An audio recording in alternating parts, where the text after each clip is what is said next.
嗨，欢迎打开 Chris 的知识漂流瓶。今天呢，我们来聊聊一个蛮重要的概念，叫做普世智慧。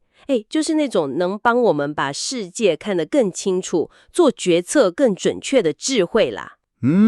对，这个概念的核心其实就是要建立一个跨学科的思维模型框架。简单说，就是要吸收不同领域最精华的想法，不能只懂自己内行啦。对，你需要掌握各个学科主要的理论模型，而且要真的去用它。没错，没错，就像是你的工具箱里面不能永远只有一把锤子嘛。没错，对对，书里面其实也提到，就算是像巴菲特这么厉害的人，也是要一直学新东西才能成大事。不过我们今天有个特别的重点要谈，哦，是什么？就是阻碍我们得到这种智慧的那个最大的绊脚石之一。啊，这个很重要。好，那我们就来拆解一下。书里面有个例子，我觉得蛮值得思考的，就是那个语言学的天才杭士基。杭士基。对，为什么像他这么聪明的人，会在一些很明显的问题上看法会有点奇怪？比方说，他不太愿意承认语言能力跟基因演化有关。这个书里的看法是指向了很强烈的意识形态偏见。意识形态偏见。对，杭士基他是个极端的左翼平等主义者，他非常聪明，所以他也知道，如果承认达尔文理论，他那个深信不疑的左翼思想根基可能就会被挑战。哇，所以这种强烈的意识形态就影响了他的客观判断。这点真的很值得想一下。意思是说，就算是顶尖聪明的人，也可能被自己很强的信念蒙蔽了客观判断。那这种情况普遍吗？非常普遍，应该说严重的意识形态，不管是左派还是右派，都是扭曲认知最常见的原因之一。你想想看，某些基本教义派的行为就知道多疯狂。书里面提到巴菲特的经验，我觉得也很有趣。他爸爸人很好，但他有很强的右翼偏见，所以身边围绕的也都是想法很像的人。巴菲特从小就观察到这一点，他觉得意识形态这东西很危险，所以决定一辈子都要离它远远的。这大大提高了他看事情的准确性。了解。所以第一个重要的提醒就是说，对任何太强烈的意识形态，不管是左是右，都要保持一点警惕性。没错，好，那接着呢，书里面对现在的心理学提出了一些蛮有趣的批评。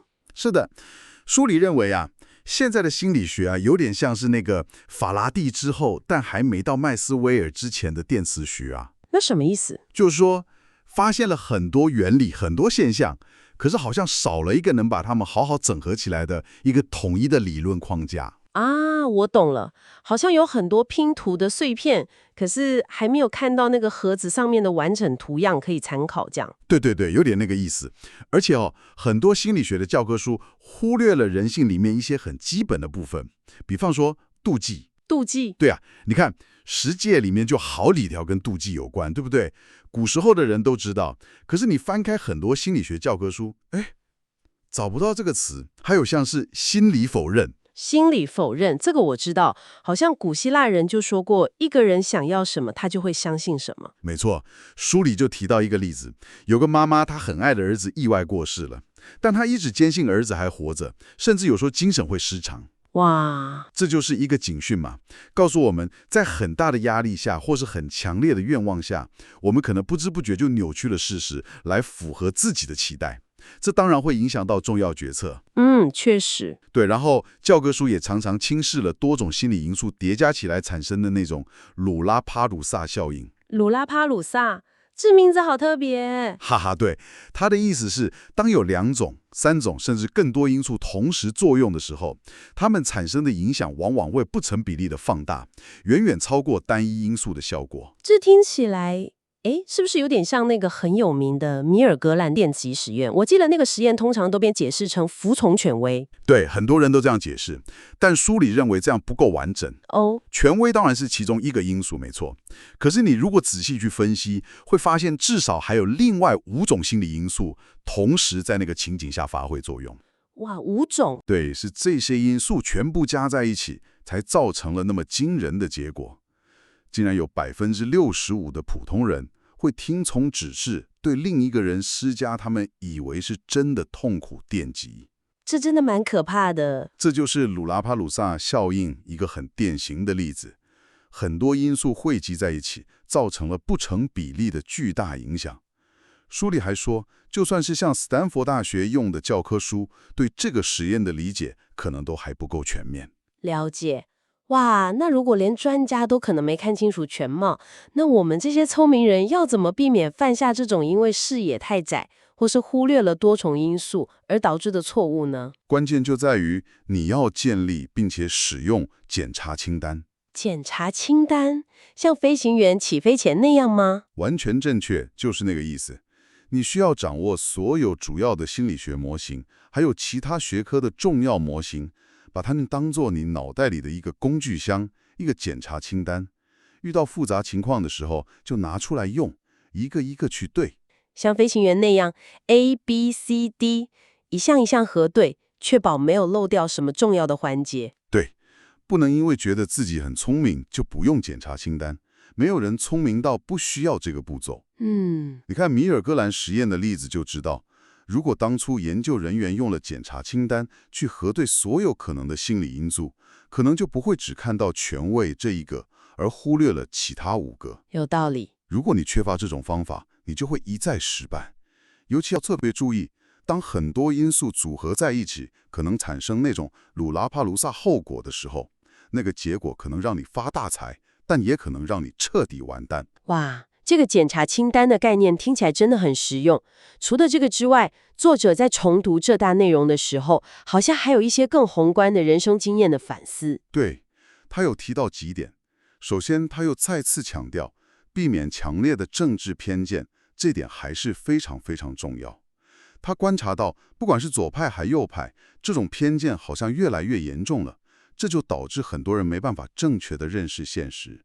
这跟前面说的杭氏基的例子，还有巴菲特的经验是互相呼应的。没错。然后他也特别强调了设计防止诈欺制度的重要性。防止诈欺？对，书里举了加州工伤赔偿制度的例子。那个制度本来立意是好的，可是因为设计上有漏洞，没办法有效地防止诈欺。结果最后就演变成了律师啊、医生啊、工会啊，大家都来钻漏洞，变成一个灾难。对，变成一种很糟糕的社会风气。书里认为一个容许诈欺得到好处的制度，对整个社会的破坏力远比让某些个案得不到补偿还要大。了解。所以有时候看起来比较严格，甚至有点不近人情的规则，反而对整体来说是比较好的。可以这么说。然后作者也很温馨地回顾了他从一些长辈身上学到的东西，像是从他爸爸的朋友麦菲等先生那里学到做人要正直，要远离麻烦，还有从他爸爸那里学到的一种教学方法。什么是方法？就是透过引导，让你自己去想通，自己去领悟，这样学到的东西记忆会更深刻。这很有道理。最后面对这个世界上常常看到很多不太理智、让人有点失望的事情，作者觉得最好的应对方法是一种犹太人的智慧。犹太人的智慧是什么？就是幽默。幽默。对，幽默。这提醒我们说，在追求智慧这条路上，我们要尽量保持客观，不断学习反思，但同时，也别忘了保持一点轻商跟韧性啊。这个提醒很好。保持幽默感可能也是一种智慧。没错。好的，那我们今天的探索差不多就到这里啦。希望这些关于跨领域思考、警惕偏见、运用心理学模型，还有那个检查清单的提醒，对你有启发。大家可以试着建立自己的思维模型检查清单，然后时时反思。或许可以问问自己，最近一次有强烈情绪或做出判断的时候，背后是不是有哪些潜藏的心理因素或偏见在偷偷影响你呢？好问题，别忘了把这瓶知识飘向下一位朋友。咱们下一集见，拜拜。拜拜。